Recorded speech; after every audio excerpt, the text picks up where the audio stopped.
Okay, good morning, everyone. Welcome back again. So we just have 4 or 5 minutes until we get to 9 a.m. and then we'll get our lecture started. But anyway, to everyone watching, hope you're doing well, and yeah, just get comfortable.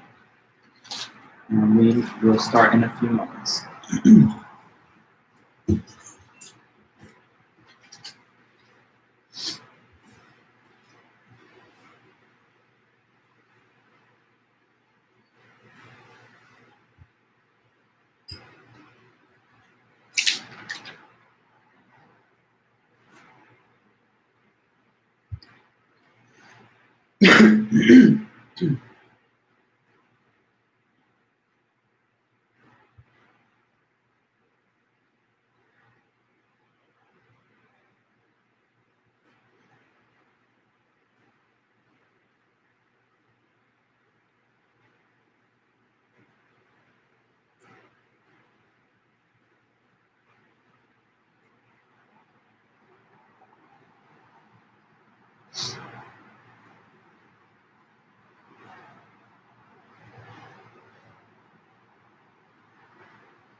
Hello, good morning. Just waiting until 9.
Hey, Eva.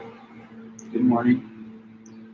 I think I have some leaf blowing stuff going on out here. Let me close the balcony door. Hold on.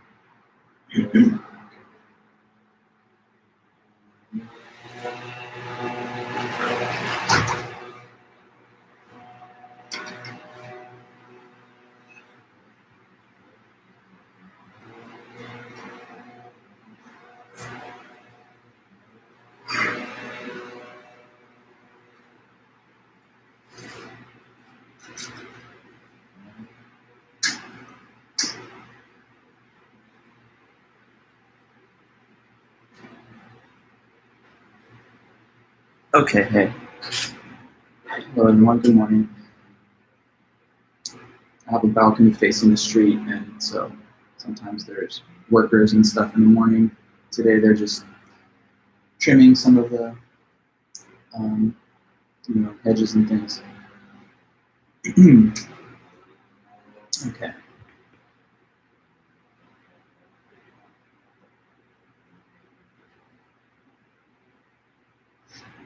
All right, everyone. So welcome back. It's 9 a.m., so I'm going to go ahead and get our meeting underway. Thanks, as usual, for being here and taking the time to attend the lecture and get some good notes. So, we're all on track with our syllabus. Basically, today is the lecture where we're going to finish off this article by Judith Thompson, The Trolley Problem. And then next week, Monday and Wednesday, we'll have some review sessions, and then that leads us into the Friday midterm. Over the weekend, I'll be working hard on finishing the papers you guys submitted last week, and they shall be ready for sure no later than the Wednesday meeting. That will be the absolute latest. but I'll try my best to get them done by the Monday meeting. So by Monday, I'll send an announcement when they're done, and I'll just notify you that you can request your score or any comments from me, so you'll know how you're doing heading into the midterm. But yeah, so today is just finishing off Judith Thompson, and then we have 2 review sessions, and then followed by the midterm. As always, let me know if there's ever any questions, comments, or anything else on your mind here in the chat, and I'll definitely be able to reply to you here in real time. Okay, so let's try and get back into this discussion of the trolley problem. So this is, again, as you might remember, a paper by this important woman philosopher of the 20th century, the great Judith Thompson, who taught for a long time at MIT. And the paper is called The Trolley Problem from 1985. Okay, so to remind you of the overall nature of this dilemma, this puzzle, this problem in ethics, the big picture is that the author is trying to explore various paradoxes and puzzles that have to do with our intuitions about killing versus letting die. It seems like there is some type of contradiction or inconsistency lying at the heart of how we feel about scenarios which involve either killing or letting die. And I think I might have tried to portray to you guys some of the real world interest in thinking about this topic. Obviously, the hypothetical scenarios utilized in the essay are far removed from any realistic situation. But the point is so that we can gauge our intuitions about scenarios with features like these, so that we don't have to, let's say, develop protocols, principles, or policies when such an event actually happens. So the laboratory of the philosopher, if you will, is the thought experiment, where we rehearse a scenario, think about what it implies, and try to derive some insights from it.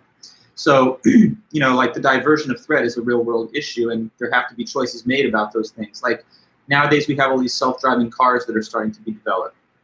And when you're the programmer who designs the algorithm that the car will use to make choices about what to do in different situations, you have to think in advance, okay, well, if the car sees the form of a human body in its forward field of motion, it has to be programmed to try and avoid that. But suppose that in avoiding this group of people, the diversionary path takes it into a smaller group of people. That means that the programmer of the self-driving vehicle is kind of like the trolley driver, as it were, because they are making a decision about what will happen in such a situation later on down the line. And we then have to think about situations like these in order to come up with the proper decisions. Okay, so just trying to reinforce for you guys or bring home some of the larger, perhaps practical import of this type of discussion. Now, the trolley problem. Okay, so there's a pair of scenarios which are given in this case, in this essay at first, to get the problem going. One of them is called trolley driver. And in trolley driver, the trolley is on a path directing towards 5 people on a track.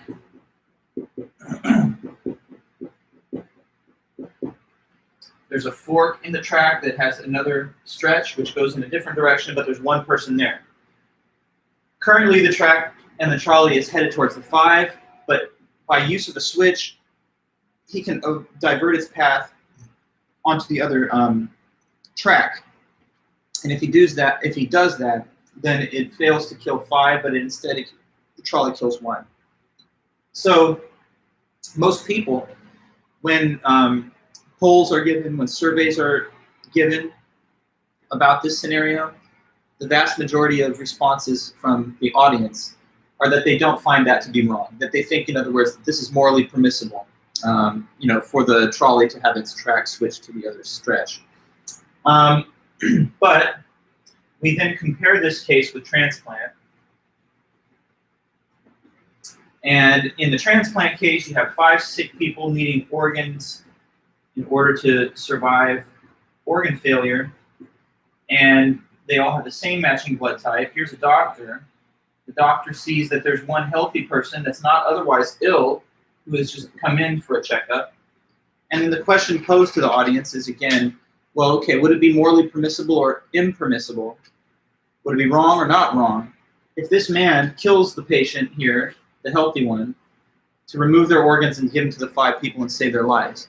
And as I was telling you on Wednesday, overwhelmingly people say, no, that's wrong. That's not okay. That's not morally permissible. So the question of the trolley problem initially is this. Why, though, do people say that this is okay to do but not this? Because in both cases, when one intervenes, either the driver or the surgeon, they take an action which leads to the death of one person, but by doing that, it prevents the death of 5. In this situation, the overwhelming response of audiences is that that's okay, but not in here, not in the transplant case. So the question then becomes, why are the 2 cases being reacted to differently? What's the difference between the 2 cases that leads to these different judgments? There must be some reason that people overall say, wrong, not wrong. So one attempt to explain the problem was given by Philippa Foot, and so that's, I think, where we were kind of leaving it at last time. Philippa Foot is another mid-century American woman philosopher, and she thought that she could solve the problem by asserting these 2 principles. Principle 1, it's worse to kill 5 than to kill 1. Okay, let me put her solution up here at the top so we can all see it clearly. So this is Thompson citing the author Philippa Foot, and Foot's solution was based on these 2 principles here. It is worse to kill 5 than to kill 1.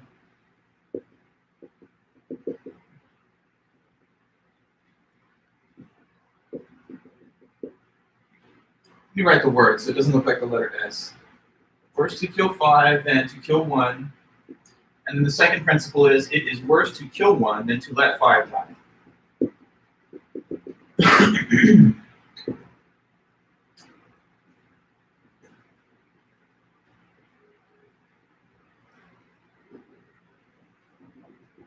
Okay, so these 2 moral principles provided here by Philippa Foot, she thinks this provides the solution to the problem. Because, okay, so based on this statement, it's worse to kill 5 than to kill 1. Well, that explains why people don't find this to be so wrong. When he switches tracks from the current track to the track where there's 1, what he ends up doing is, instead of him plowing into 5 people and killing 5 with the trolley, instead the same trolley just kills 1 person. So it's kill 5 versus kill 1. To avoid killing 5 is to just avoid doing the thing that's worse. So nothing wrong with that. If he continues and doesn't hit the switch, he ends up doing something worse than if he did hit the switch. Okay, because killing 5 is worse than killing 1. But the choice of the transplant surgeon is a little different than the driver of the trolley. The transplant surgeon, if he, takes this person's life, then certainly he's killing that 1 person, right? But if he doesn't kill the 1, how do these 5 people die? Do they die from the surgeon? Let me see in the chat if you can tell me that. I mean, just to get your response. What's the choice of our surgeon again? It's kill 1 versus something else. What's the alternative that he has to killing the 1 person? Because we already established that the choice of the driver is kill 5 or kill 1. But the transplant surgeon's choice is what versus what? Kill 1 or let the 5 die. Exactly. Because these 5 people, if they die, they're not dying due to any cause that he created. They're dying of organ failure, which they had, of course, regardless of whether they ever met the surgeon. So he faces the choice, kill 1 or let 5 die.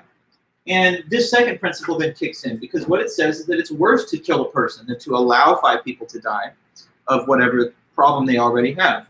So if he kills the 1, he'll be doing the worst thing. But if he diverts the trolley towards the 1, he avoids doing the worst thing. Okay, so one way to diagnose the reactions of the 2 scenarios is that people don't see this as wrong because it's kill 5 versus kill 1, and this is not as bad.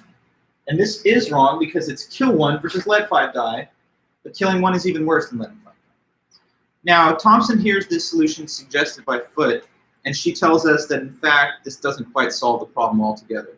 There's still a way of reviving the problem, bringing it back from the dead, after Foot's solution. And the way to do that, according to Thompson, is to simply make a slight modification, a little tweak to the trolley case.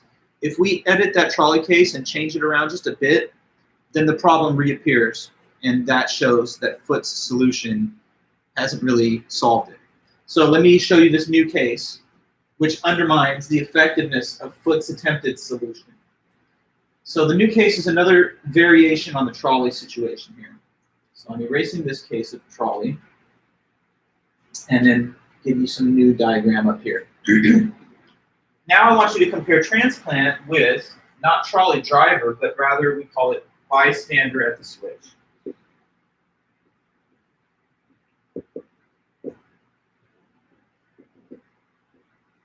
Okay, so now in the bystander at the switch scenario, once again there's this trolley,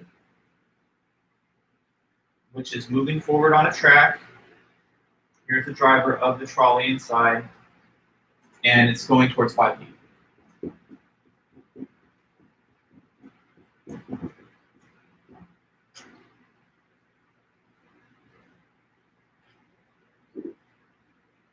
Now, once again, there's this diverting track, which one person is on, and you know, if there's a switch that's flipped, it goes there. But in this bystander at the switch case, there's a little difference.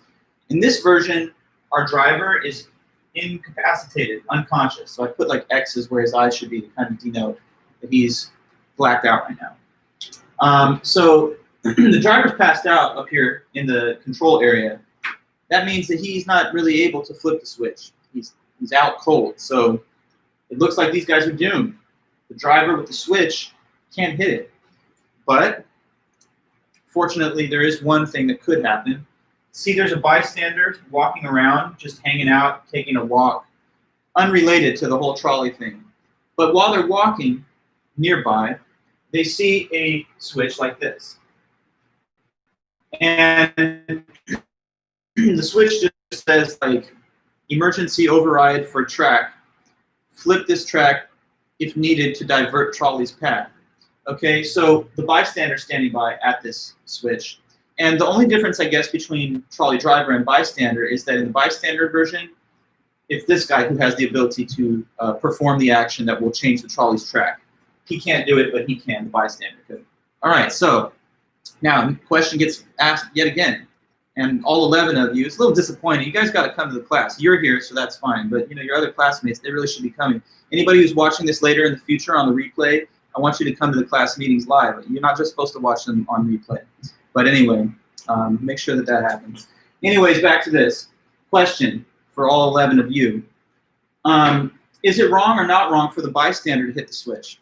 What about that? He's not the driver, he's the bystander. But if he hits the switch, it doesn't kill 5 and the trolley kills 1. So that's a new question. What if he did it? What if he flipped the switch? Do you feel that that would be okay? Does it change anything? Do you feel differently about it when it's the driver versus the bystander? Eva's intuition is not wrong. And Megan, you're giving the same? Good to know. And the reason that it's nothing too controversial for you to say that is because that's the overwhelming reaction that most people do have. Yeah, most people don't seem to be fazed by the alteration here. The overall response, so you're in good company, it doesn't really alter. People who thought that it was okay for the trolley driver to flip the switch, they say the same with bystander. So the percentages, if you look at footage of this, and I'm going to send you guys a little video that has clips of some actual surveys conducted on this essay. And you'll find, as you watch it, that the overall percentage of people who find this not to be wrong when it's bystander, it's largely the same. So, but we have a problem now. Because by modifying the case in just that one little way, it eliminates Foot's solution. Because we already established that the choice of our transplant surgeon is kill 1 or let 5 die. And Foot's whole idea was that it's worse to kill 1 than to let 5 die, which is why he shouldn't do this. But the trolley driver can, because he's in a situation of killing 5 or killing 1. But now take stock of the bystander's situation. What's the choice of the bystander? So if he gets involved and touches this lever and hits the switch, then he causes that death of the one person. So he could intervene, which would kill 1. But if he doesn't touch the switch at all, and he stays uninvolved in the case, what is his alternative to killing one? The choice of the bystander. Just explain to me it's what versus what. I helped you with the first part. It's kill one, or what's the last part? Or let 5 die, exactly. Because if he doesn't hit this switch, nobody can say he killed 5 people. A trolley hit them. He's not even on the trolley. And so he would allow 5 people to die from a trolley accident, basically. So his choice is also now parallel to the choice of the surgeon. It's kill one or let 5 die. But despite that fact, the audience reaction remains different. This is thought to be wrong, but not this. So now the problem of trolley problem has reappeared. And Thompson tries to express it this way. She says, the real trolley problem, having given this case, is why do audiences find the action of the bystander permissible, but not the action of the surgeon? So it's really the juxtaposition of the intuitions of these two cases. Bystander at the switch and transplant. So let me write the full statement of the trolley problem here, because we really haven't even said what it is yet until just now. So this is the official trolley problem question. It's this question. It's a question. The question is, why do most people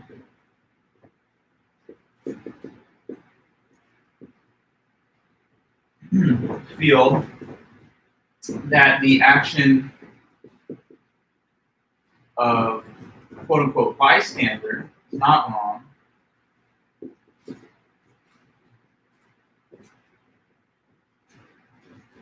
but the action of transplant is wrong?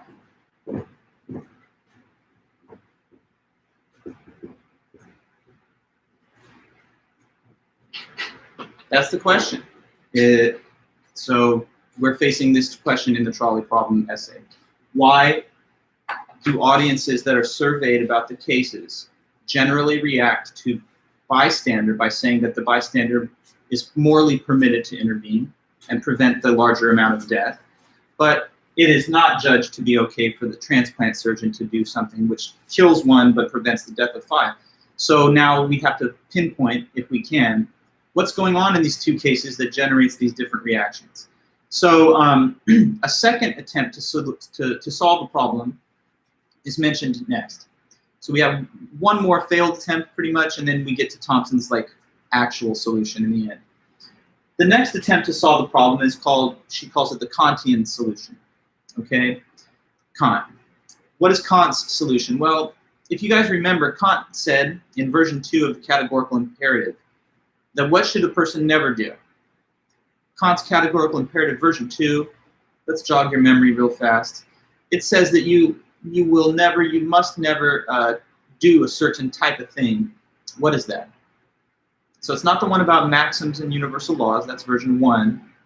The second version says simply that you should just not, tell me what's the rest. Categorical imperative, version 2, Immanuel Kant.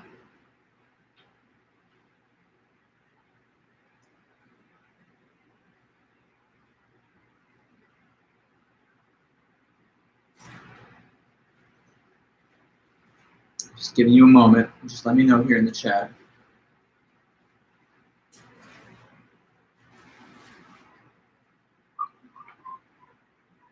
Never treat a person as a means to an end, but always as an end in itself. Yes, correct. That's right. So let's use that principle of Kant to see, can this solve the problem? Thompson says it seems viable, at least when you think about it at first. So here's how a person might judge that in one of the two cases, the victim is treated as a means, but not in the other one. Thompson gives this little test. What if the individual being harmed in the situation were to disappear at the last moment? Okay. Now, in bystander at the switch, if at the very last moment, the one individual on the other side on that other track, suppose that bystander hits the switch, trolley's now directed towards that person, but then some miracle happens, like, I don't know, loose soil causes him to fall down temporarily into a little ditch beneath the track, and it flies over the top of him. Or somehow at the last minute he breaks free of the track and he's able to roll over to the side and free and clear of the path of the trolley. Or God or somebody just teleports him off of the track for a few seconds so that he misses it, right? If that were to happen, then would we still save the 5 lives? If the one guy were to just poof, vanish, abracadabra at the last possible second while the trolley is oncoming, would we still have saved the 5 lives in that case, in the bystander? You understand my question? So, like, what if the one dude just disappeared at the last minute? Would we still have taken an action and saved 5 by switching the trolley track? Would that still have affected the safety and survival of the 5? Yes. So, good, Cameron. That means that the death of the one person is not really the intended aim of diverting the trolley to the other track. What we're trying to do is really just send the trolley in a different pathway, but we don't intend the death of the one person. It's just sort of a foreseeable but unfortunate consequence of getting the trolley to go somewhere else. His death itself is not aimed at or intended. And wouldn't it be preferable if there were a way for him to be evacuated from the track as the trolley goes on that side? Then we would have been able to save the 5 lives at no cost in terms of another human life. So his death is a regrettable side effect of sending the trolley somewhere else. But it's not essential. His death is not essential to preventing their deaths, because all we want is a trolley to go somewhere else. That's what prevents their death. His death is just incidental to that effort.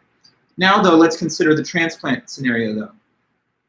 In the transplant scenario, suppose that at the last moment, as this surgeon is prepared to do, the grim deed of killing the one patient, what if at the last moment, like, again, God or something just vanquishes him from the operating table and he appears somewhere else safe and sound far away?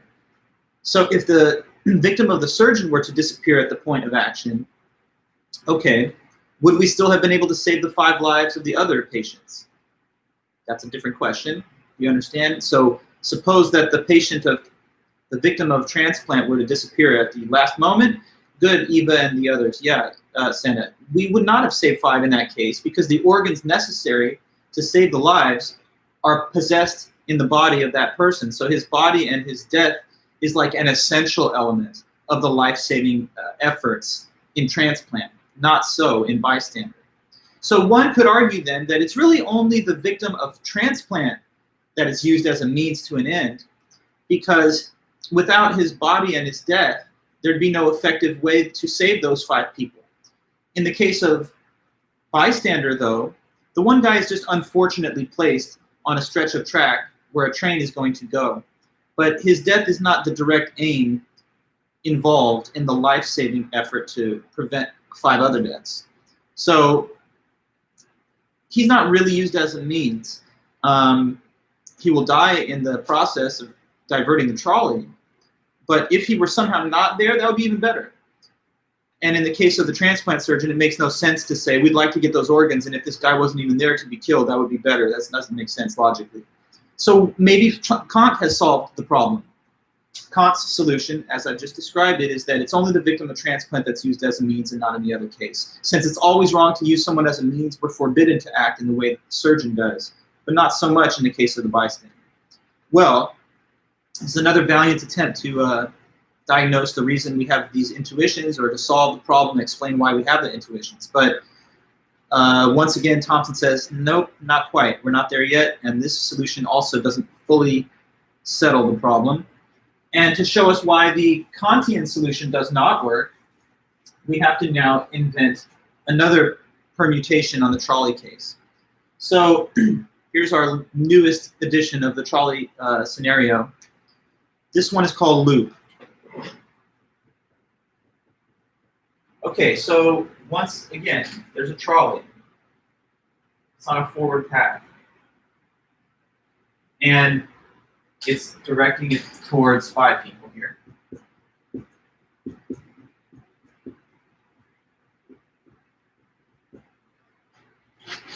Now, in the other versions of the trolley case, we've said, here's your bystander. This guy's passed out. There's a bystander standing by the switch. Okay. Actually, wait. I gotta make one little edit here. Now, in all of the other two versions of the trolley case, driver and bystander, you've had this mental picture in your head that there's a diverted track which forks, 5 here and 1 here.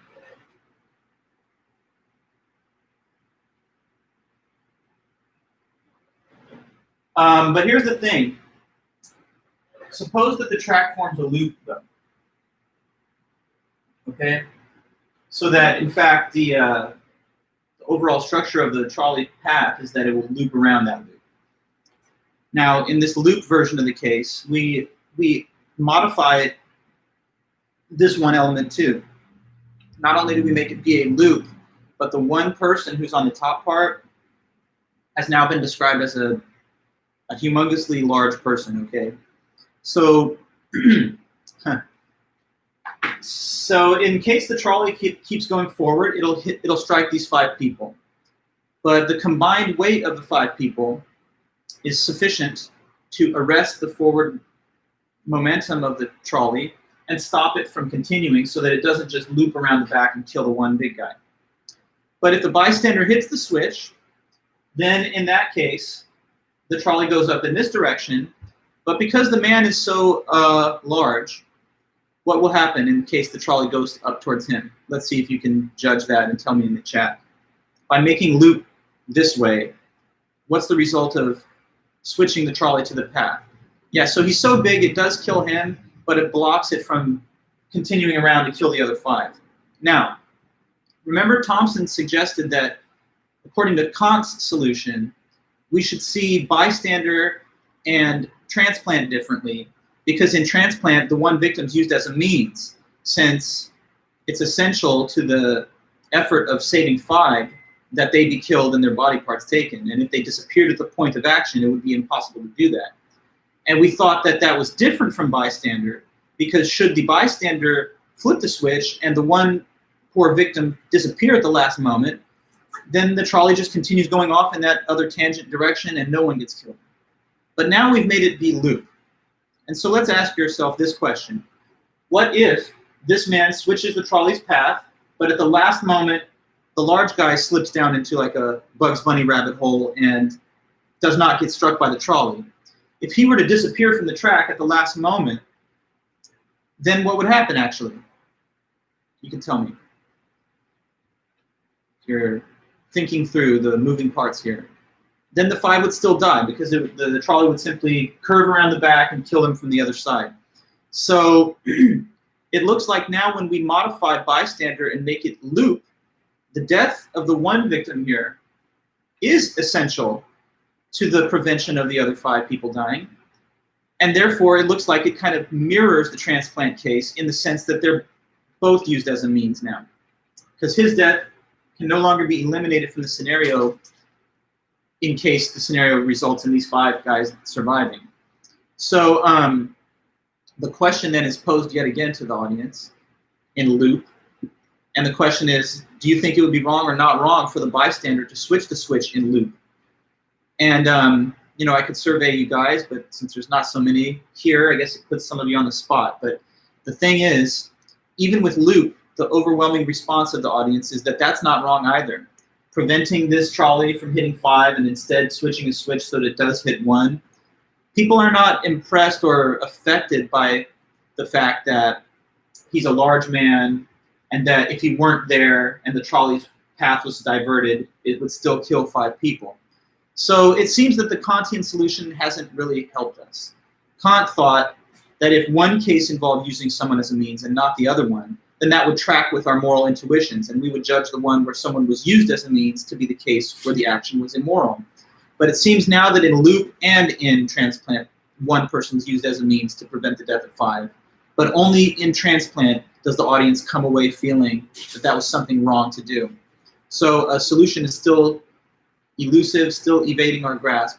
But now finally, we're going to get to that solution that Thomson thinks is correct. So having, you know, dealt with these various modifications on the original example, we get to Thompson's ultimate solution here. So I'm going to put that on the board. So what's the solution to the trolley problem? We've held you in suspense and now finally ready to say it. Thompson's solution.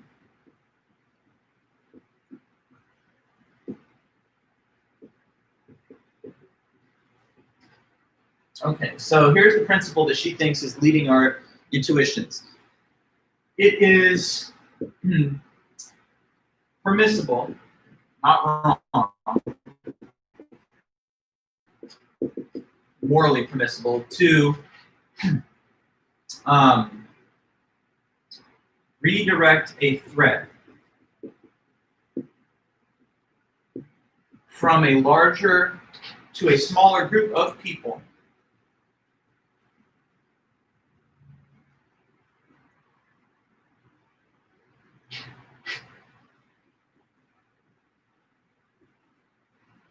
It is permissible to redirect a threat from a larger to a smaller group of people as long as, and this is an important qualification, as long as it is the same threat.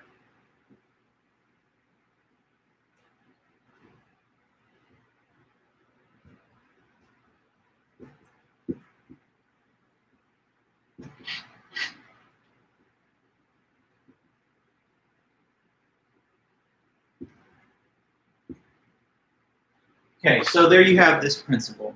It's permissible to redirect a threat from a larger to a smaller group of people as long as it is the same exact threat that's being redirected, that's being diverted.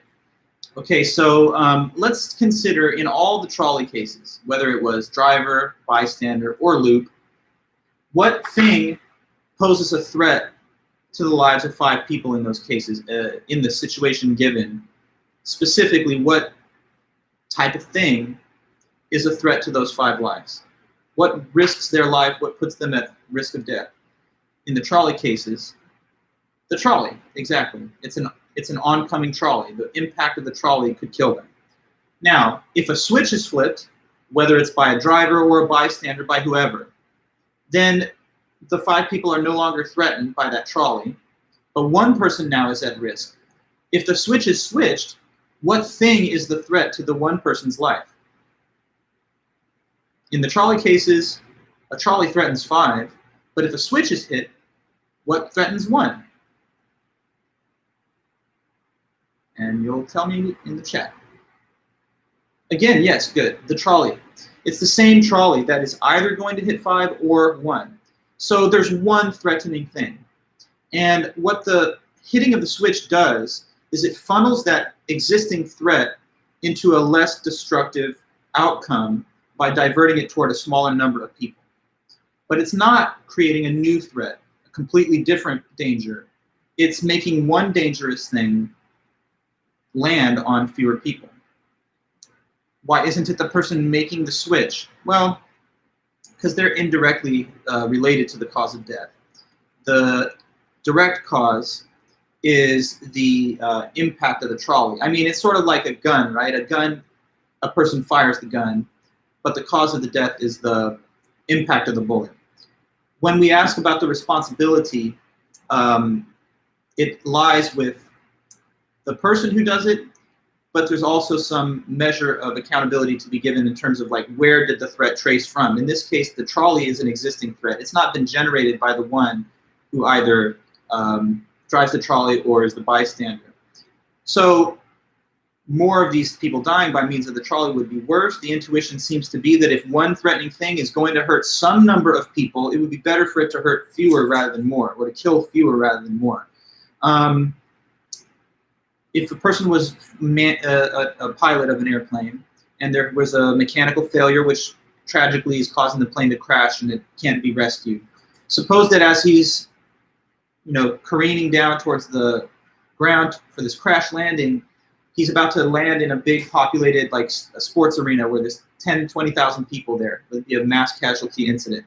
Now, he can't get the plane under control, but he can somewhat steer it into another pathway. Suppose that he has an option to do that, but it's going to then crash into like a public park.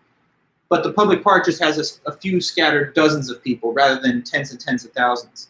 Most people would think that this plane, which if it crashes, will kill people, it would be better for that same threatening, dangerous plane to just not hit as many people. So if he diverts the plane to the less destructive area, nobody's going to say that he did something immoral or wrong. In fact, to the contrary, people would say that was good and permitted.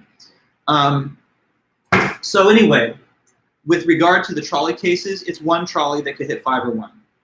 But now take the transplant case. What threatens the life of those 5 people? When they go into the surgeon or the doctor's office, there is something threatening their life. But what exactly is it? We could just be clear about that.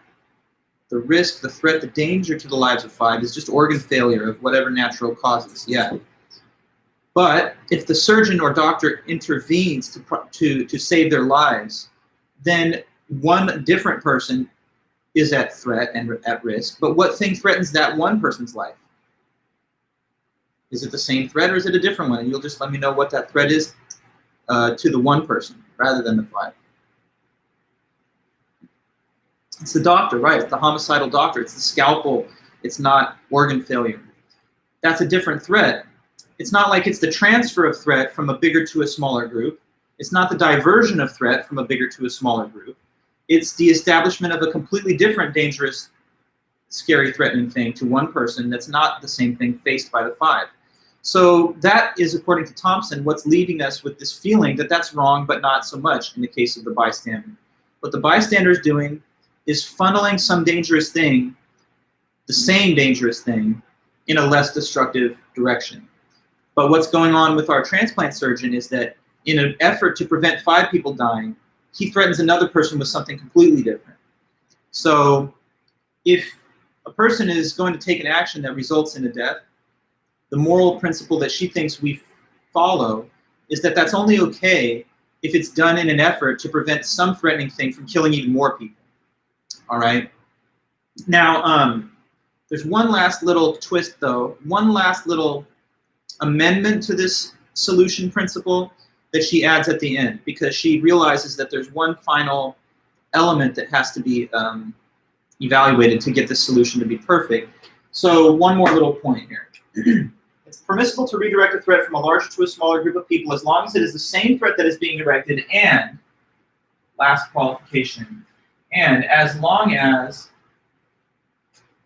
the means of diverting the threat do not violate anyone's important rights.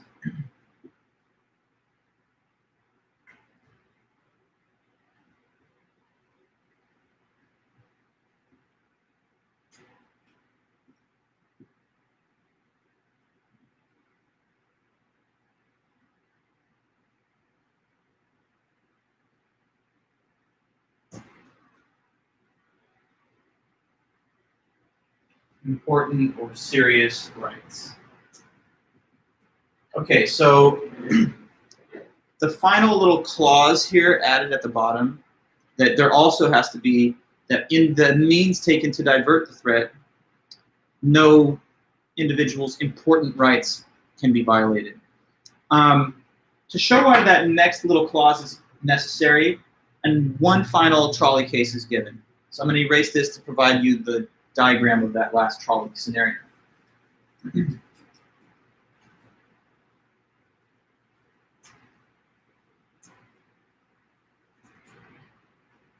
Okay. So this one, I mean, it's her label, so I'm not necessarily employing this type of word myself, but I just used what's in the text. So the case she calls Fat Man on the Bridge.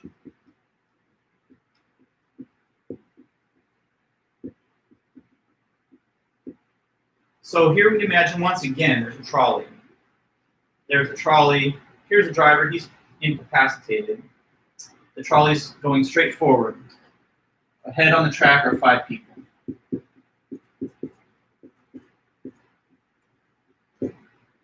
Now, in this version of the case, there's no fork in the trolley. There's no separate tracks. So, you would think, because of that, these guys are just doomed, and there's no switch to flip, so nothing can be done to save them. But there is a bridge. This bridge is like a short little walking bridge that overlooks the trolley that passes underneath.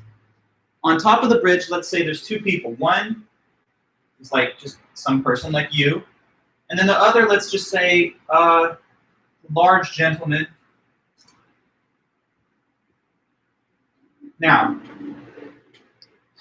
suppose you're this person or whoever. There's that other person on the top of the bridge, and the only way that this trolley is going to be stopped so that it doesn't strike and kill 5 people is if what thing is done, you think?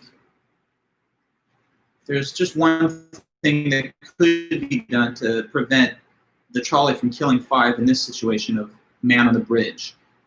And maybe you can just guess. Yeah, so topple him off the bridge.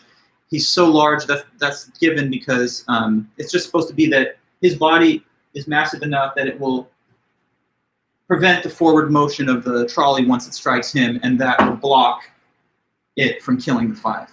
Now, suppose that the question was given about this scenario. Would it be permissible or not permissible for the man to push him off the bridge in order to prevent the death of 5? And maybe you can guess that almost everybody says that is wrong. That's wrong. That's not permissible. Okay, good. So if that's how you felt, you're in the vast majority. But the thing is this, that creates problems for the solution of Thompson until she added that last little clause at the bottom. Because think about it, right? What would threaten the lives of 5 people in this case? Well, again, the trolley. But if this guy's toppled off the bridge, what threatens his life instead of 5? Now, you might have thought the fall off the bridge, but no, the bridge is not that high. So he easily survives toppled off the bridge, but he's struck and killed a moment later by the trolley. So it's the same trolley, basically, that could either kill 5 or 1 here. But, you know, according to Thompson's solution, when it's the same threat and you're just diverting it to a smaller group, that makes it okay to do. So why is this not okay?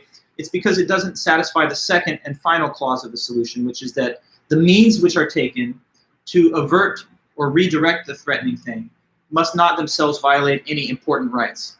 So let us ask about the means used to effect the diversion of threat in Man on the Bridge versus the other trolley cases. So in the other trolley cases, what action leads to the redirection of the trolley? What are the means taken to achieve that outcome in the other trolley cases? Bystander, trolley driver, and loop. What physical thing happens? The switch being touched. Yes, the hitting of the switch. And the hitting of the switch is not in and of itself an action that violates a person's important rights. So if that's the way of diverting the threat, I guess it's permissible according to Thompson's analysis. But what is the way or the means of diverting the threat in this Man on the Bridge example? In that case, it's not simply pushing a switch, but rather, what is it? In the Man on the Bridge case, the method used to avert the threat of 5 is him being pushed off a bridge, placing hands on the man and pushing him off. So Eva, you say murder, a little less specific though, the precise method is pushing. And therefore, that's a violation of his rights. Don't we have rights not to be assaulted, not to be touched, not to be pushed off a bridge to our death if we don't want to be? If we have any rights at all, I would say that we have a right to such things as those. If a person pushes you in a public place, I don't think you'll say, well, they have every right to do that. No, they don't. You have a right to bodily integrity and autonomy, so being pushed is a violation of that. So what this is showing us, according to Thompson, is that the way that the threat gets redistributed matters too, not just that it be the same threat. It has to be the same threat, but beyond that, the way that you redistribute the threat or redirect it has to not itself violate an important right. So flipping a switch, if you must, is okay, but pushing someone in order to get that threat redirected would not be okay. Now, her case of Man on the Bridge, I mean, I can sympathize with the student feeling like it's just so highly unrealistic and almost absurd that such a situation will never really happen.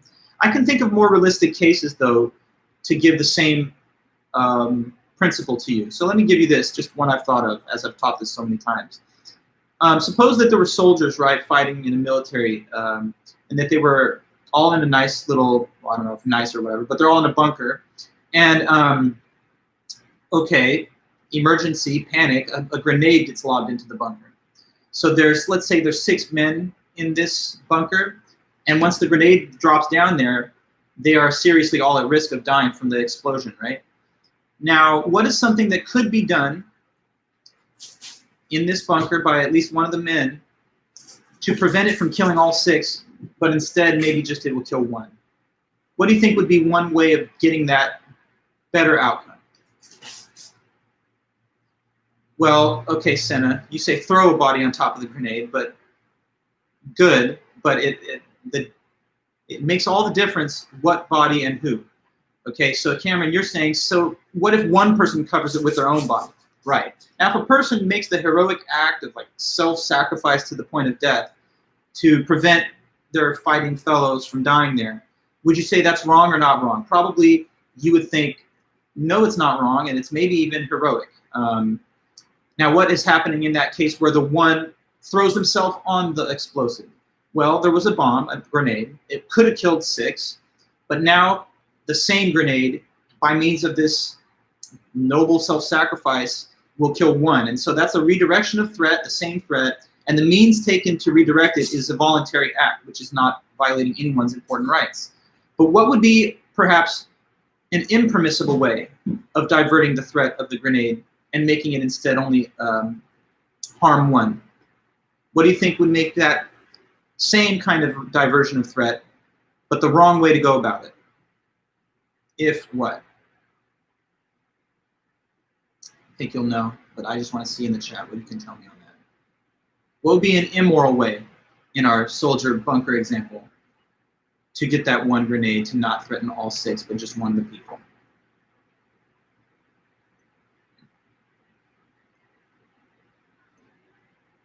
Yeah, so if someone was pushed on top of it, like, oh my God, there's a grenade in here, we can't have that. I'm gonna tackle this guy and put him on top of it. Now that's not okay, because what's being done there is you're grabbing the person, you're placing hands on them, and you're physically assaulting them to get that same threat of the grenade to only harm 1. So diverting a threat is okay according to the vast, widely shared intuitions that people have, as long as 2 things, just to repeat and summarize. It must be the same threat. It can't be a wholly different threat. But also on top of that, the way of diverting the threat must not violate an important right, like a right not to be touched, pushed, or assaulted. So in a case of like the bunker, it's okay to volunteer oneself because that doesn't violate any right. But it's not okay to recruit someone else into that effort by force, since that does violate their right. And so one can divert a threat from more to fewer people, but it has to be the same threat, and it can't be redirected by means of an act that violates an important right. Now, there is a little discussion at the very tail end of her paper about what she means when she says important rights. She leaves the scope of the concept important undefined, and she leaves that for the reader to judge. Some people might think that an important right is more or less important compared with another person's judgment. So there's still a little bit of a gray area as to how important an important right is, or what those exactly are. Like if you made a promise to the people that are working on the track earlier, if you had lunch with the one guy who ends up being on that side of the track, and he said, I'm a track worker on the trolley. You say, that's funny because I had to study the trolley problem in college. And he said, I've heard about that. We make jokes about it up there when we work on the track. Would you make me a promise, buddy? Promise me that if this thing ever really happened, that you would not switch the track to me. And you say to the person, okay, well, that's an easy promise because we all know that'll never happen. So sure, you have my word. You can guarantee it that if that ever happened, I would not do it. Now suppose that after that actually it starts happening and you're the one bystander. And as you're standing at the switch, you're like, wow, I could make this thing hit the one person, but I already promised them I would never do that. Now, does the person have a right to not have a promise violated, which is so important that violating it makes it wrong to divert this threat? Thompson doesn't weigh in on that. She says, well, intuitions could be mixed. Or what if you had to violate a property right in order to divert the trolley track? So there's the switch, but it's behind a little short fence that you could easily hop over, and it says no trespassing, private property. Switch owned by the one guy on the other side of the track. Now in this case, again, you divert the threat, same threat, but does violating the right of private property constitute an important enough right for it to fall within the scope of the second clause of her solution? That's just something for further discussion. But whatever an important right is, those are the kind that can't be violated in an effort to redivert a threat from a greater to smaller number. Okay, guys, so that's everything I had for you on this Thompson. Let's close now, but I want to say this. This is something I wanted to mention, and I'm going to make mention of it again. But when you're developing sample answers and stuff for the study guide that you're doing, you have to do that independently. Nobody can create an answer bank which they're relying on answers that other people have, and I'm definitely not going to accept that. So if I see 2 answers from 2 students that have exactly similar wording, they're going to be flagged. I'm not going to get the credit that you want. So it's easy for you to avoid that concern. Don't worry, just work by yourself, and then there's nothing to worry about, because no one's going to be able to read your mind and come up with the same words that you're going to use, because you're going to write the answers in your own words, and they're not going to be an answer bank. Nobody's going to have an answer bank that everyone circulates where people divide the labor and they try to memorize other people's writing. You're going to do it independently, and I'm not going to allow you to have the same answer from other students. So just making that clear. This is not like a test where I use Proctorio or any kind of plagiarism detection device. When I see 2 students with the same wording, I'm not going to give them the credit they want. So just understand that. You can't share answers. You have to come up with them on your own. You can talk about the questions, you can talk about the topics, but don't circulate common answers. Okay. Well, anyway, guys, have a great weekend. I'm happy that we got another meeting in, and next week on Monday and Wednesday, we'll attack the study guide. Okay? So thanks so much, everyone, and have a good weekend. Bye-bye.